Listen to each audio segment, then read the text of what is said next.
کہتے ہیں سگریٹ کے دوسرے سرے پر جو راکھ ہوتی ہیں دراصل وہ پینے والی کی ہوتی ہے۔ ہمیں حسن کا معیار تبدیل کرنا ہوگا۔ ابھی تک اس کا معیار امیرانہ اور عیش پروانہ تھا۔ ادیب کی بہترین تعریف تنقید حیات ہے۔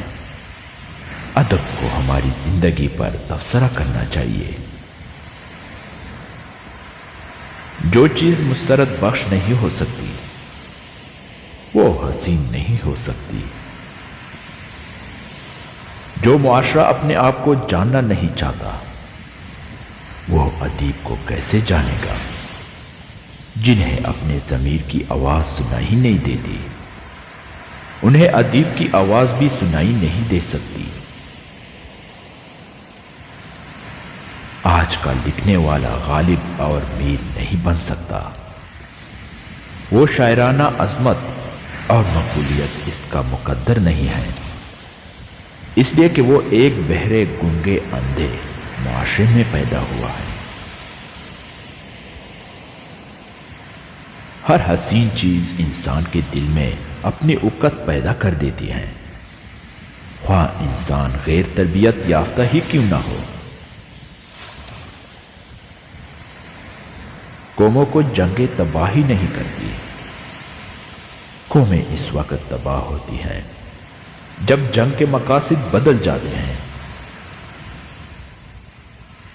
اچھے استاد کے اندر ایک بچہ بیٹھا ہوتا ہے جو ہاتھ اٹھا اٹھا کر اور سر ہلا ہلا کر بتاتا جاتا ہے کہ بات سمجھ میں آئی کہ نہیں۔ دنیا میں جتنی لعنتیں ہیں بھوک اس کی ماں ہے۔ غصہ جتنا کم ہوگا اس کی جگہ اداسی لیتی جائے گی۔ فن کی وجہ سے فنکار عزیز اور محترم ہونا چاہیے، فنکار کی وجہ سے فن نہیں۔ قوم اور قومی زندگی مٹ رہی ہے اور ہم ہیں کہ ہندی ہندی اور اردو اردو کیے جا رہے ہیں۔ تنہائی کا احساس اگر بیماری نہ بن جائے تو اس طرح عارضی ہے جیسے موت کا خوف۔